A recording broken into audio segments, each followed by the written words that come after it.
this feeling, baby, we're invincible. Hi guys, and welcome back to another episode of Rebuilding Notts County. If you're enjoying it, drop a like on the video, that'd be awesome. Really helps out the channel. Now, today, starting on the page of Morgan Mellors. Weirdly, we've actually had enough of these guys that are producing and performing well in the progress that I'm not having to repeat them just yet. Bokolossi has actually put up some stellar performances for our under-18 side, and we're actually top of our league, which is really, really nice. We'll have to talk about that at some point when we've got a bit more time. And he's having some great upswing, so to speak. But here's our man Morgan Mellors. He's on a nice upswing over the course of the season as well. 16-year-old left back. Honestly, there have been some serious injury troubles in this league. Or not even in this league, in this team. And you'll see what I mean in a minute. It is getting silly. And it's... Even though we've had set periods where I've actually given them all training off, like in between matches, because I just cannot afford the injuries, and it still is happening. I think we've just got really hit by the injury bug. Not even a bug. That's not what I meant. You know what I mean? The pendulum of injuries has unfortunately swung against us this season, seemingly balancing out our stellar league form. Also, just a quick side note. Yesterday when I was recording, do you ever get the feeling sometimes when you start FM and have a playing session that there's like some random seed that just decides whether you're going to have a good or a bad session sometimes? Because everything seemed to just go wrong yesterday and simple things weren't going in. Yet today, I started up fresh and everything feels back to normal again. And I don't know why. The only thing I have done, though, is because I'd actually messed with our free kick settings and we seem to have stopped scoring them. So I've reverted them back to the defaults. And I think that's actually made us better from set pieces again. Don't know why, but it has. Also, the board have let me have another scout. So I've got a new one. He's excellent. Alan Gemmell, I think his name is. And we're now scouting on the Irish youth intake, which is awesome. The Southern Irish, the Republic of Irish youth intake. So we're going to have a look and see if we can find any players in there. There's a couple that look like they'd be available very, very cheap in the summer and could be quite awesome. So we'll talk about that more once I've had a chance to scout them a bit. We've also got a youth intake report. In fact, I'm going to show you the youth intake report now. Ha ha ha ha. It's not amazing. It's just a very poor crop of players, unfortunately. Hang on a minute, that's changed.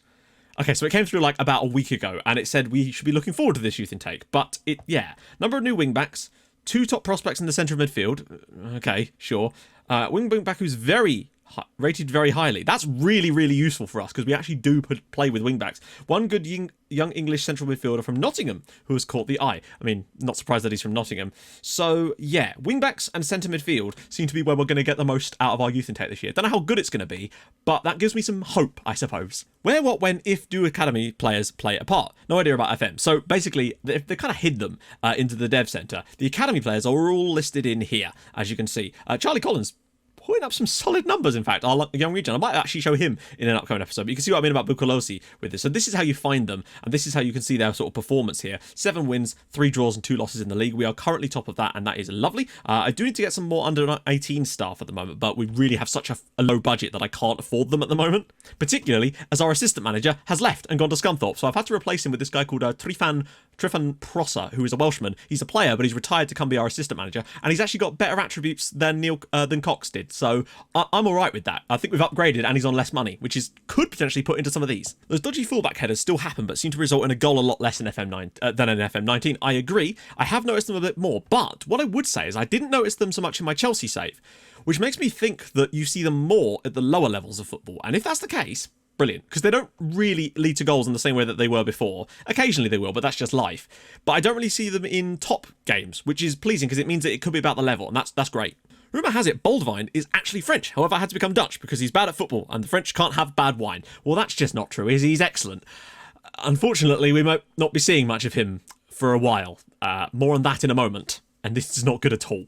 Right, we need to get going because we've got a pretty large game today away at Eastleigh. It's a mid-table clash, but we've had a lot of games off camera, and things just seem to be alright at the moment, for the most part, but we'll talk about that in a sec. After the insane disappointment of the result against Barnet, we went out against Sutton, and this really, I think we absolutely needed this. Now, we were brilliant before they got the red card, but the red card I think really was a huge catalyst for us to go on and win this match. It took until the 69th minute, nice, for D'Amico Duhaney to score his first goal for the club. It was really, really nice to see him score a goal for us. I've been playing him instead of Brindley because he just seems to have better attributes, and Brindley was on a bit of a downturn, so I thought I'd give Duhaney a chance, and he returned for us. A goal and an assist. He put the cross in for Regan Booty in the 91st minute.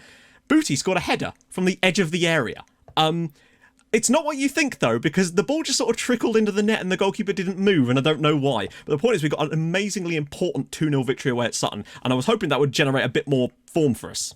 And that's exactly what it did. A 5-2 trashing of Dagenham and Redbridge. This was the weirdest game, I have to say. They took the lead in the first minute through Joe Quigley, and then we were 4-1 up by, I think, 20 minutes. There was an own goal. Kenny Clark, I'll show you that in a sec, because I have to.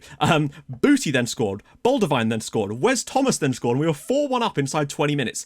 They also missed a penalty in this match. Keane Lewis Potter got them back for them late. We also missed a penalty in this match. It could have been 6-3. The red card also definitely helped, but we were massively in front. I think 5-1 up at that point, so it didn't matter in the grand scheme of things. But the fact is, Booty could have had a hat-trick in this match, and he missed the penalty to do it. Such a shame. But I will show you the goal, the own goal. It's hilarious. So watch this. The goalkeeper just kind of flaps at it, and then the defenders make an absolute mess of it. He clears it into Kenny Clark, and then, yeah, just ridiculous. Then we went away to really decent Hartlepool United, playoff team. I think we were still the better side on the night, but they took the lead after Luke Molyneux got the ball, ran half the length of the pitch and slotted it home. Thankfully, Enzio Boldivine scored us an excellent equaliser, but Wes Thomas missed so many opportunities to give us the win here.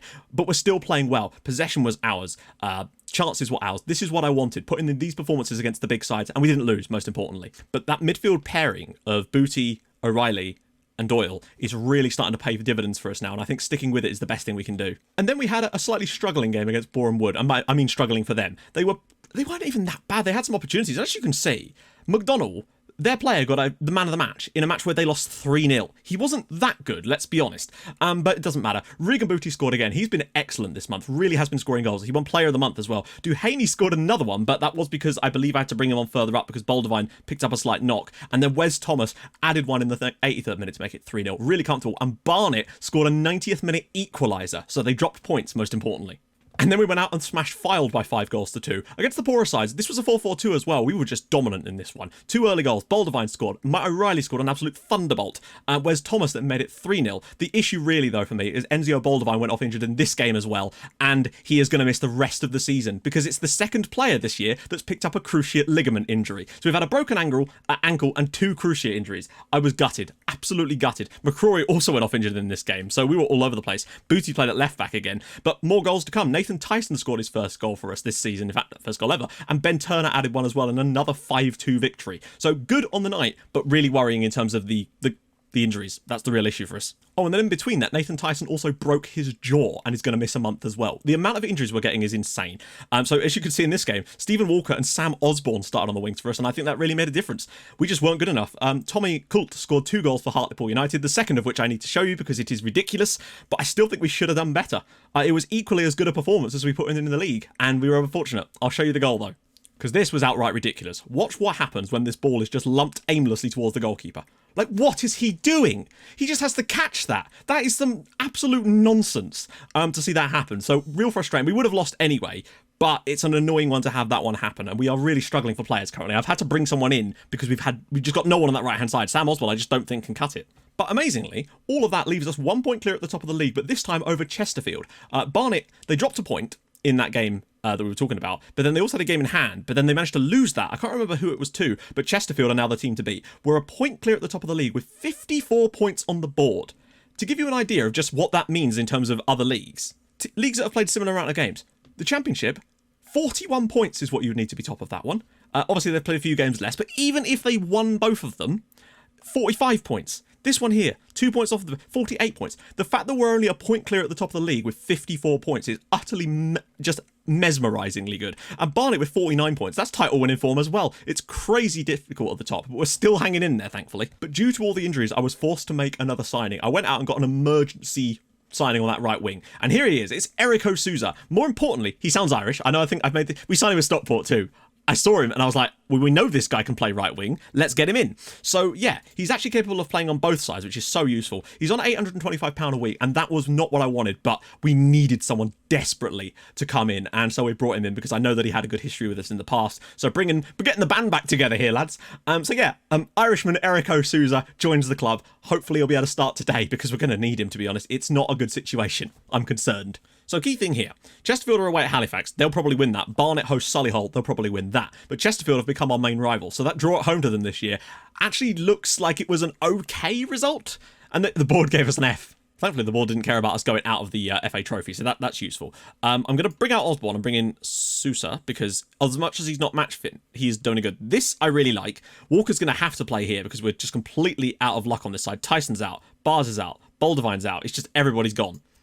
McCrory keeps getting little injuries, but he's at least fit for this now. Duhaney, I'm putting him in first choice. He's been really good since he's come into the team properly. I think he just needed match fitness. As for the bench, I mean, we are really lacking players who can even go on the bench right now. So there is that aspect of things. But Pierce Bird is training well. So then again, Declan Dunn, he's still continuing to train insanely well, but we kind of need someone who can play as a centre-back. Jack Payne, Mr. Long Throw himself, is in their team. I think our issue is simply going to be breaking them down without that quality that we normally have. We've just got to go and see if we can keep going. We've definitely looked better lately, but the injuries really do concern me. In the one game without Boldevine, we lost 2-0 comfortably. Well, sort of. That being said, we are expected to come here and win, and we really should be. Get the shots on there. Put a formation up here so we can see if they change anything. That was weird. The game wouldn't let me change it back to 2D Classic from that menu. That was strange. I had to play the match for a second, and then it would let me do it. Walker. It's good to see him back at least. I don't know what we'd be doing if we didn't have him. And Souza's already through nearly. My God.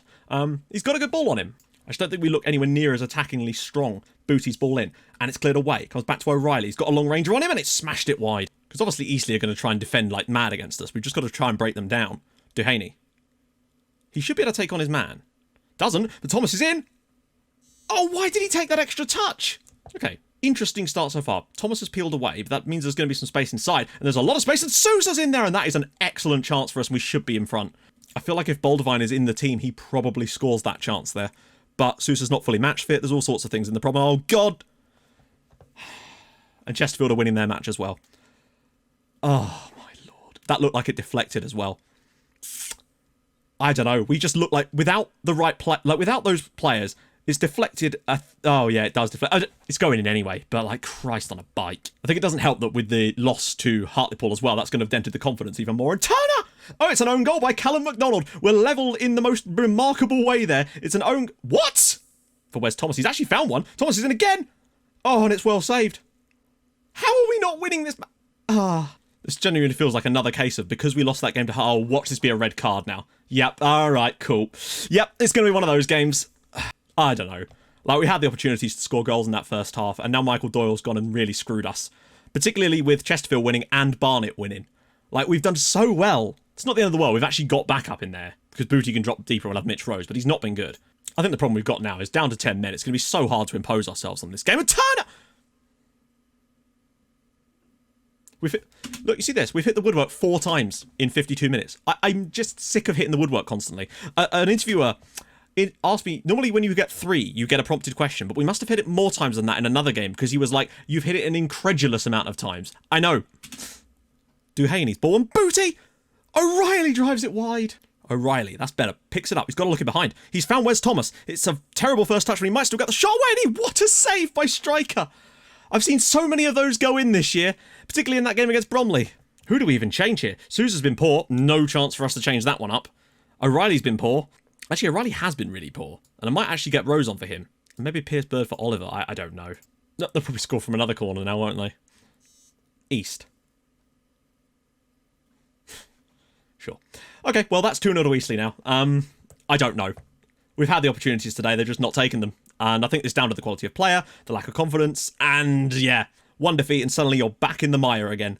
It's amazing. I don't know how to prevent that, unfortunately. You just never lose, I guess. I'm sure you understand the frustration, because we've all been there, when it just seems like 1 defeat is just the catalyst for it just the arse falling out of you. If anything, I'd say the most annoying thing about it is that we've actually created a... Oh my God! It doesn't matter. I just realised we're 2-0 down. But Halifax have equalised. Oh, consider the celebration I just did celebrating the Halifax equaliser rather than... Look at this from Regan Booty. He's hit there with the outside of his left foot and it's curled into the far post. My giddy aunt. Thanks to Halifax, mainly. And it's Sousa's in. Can he get the shot away? Oh, that's poor from him. And I just... Look at this. Well, it's going to be a 2-1 defeat to Eastleigh. Which is still absolute garbage from us.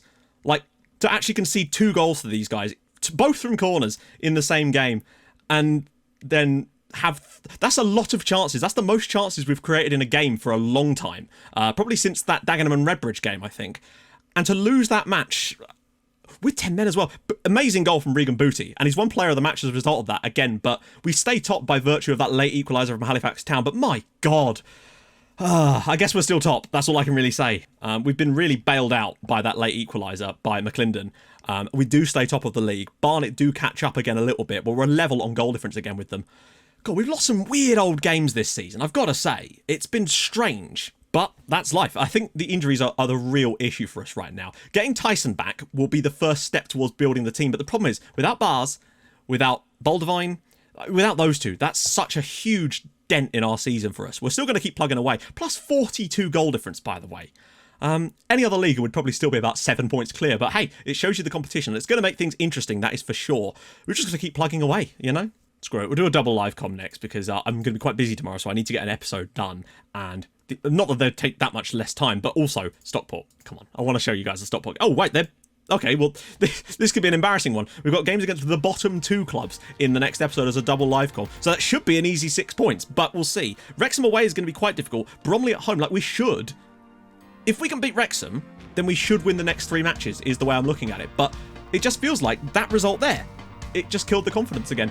I don't know, one of those things anyway. If you've enjoyed this episode in spite of that, drop a like on the video, that would be glorious. And if you're new to the channel, subscribe, that would be even better. And I'll see you guys in the next episode where hopefully we can get back on the horse again a little bit. And we're still top of the league, so is there that much to complain about really, I suppose? But those injuries, my God. Anyway, I'll see you guys soon. Thank you so much for watching. Bye-bye.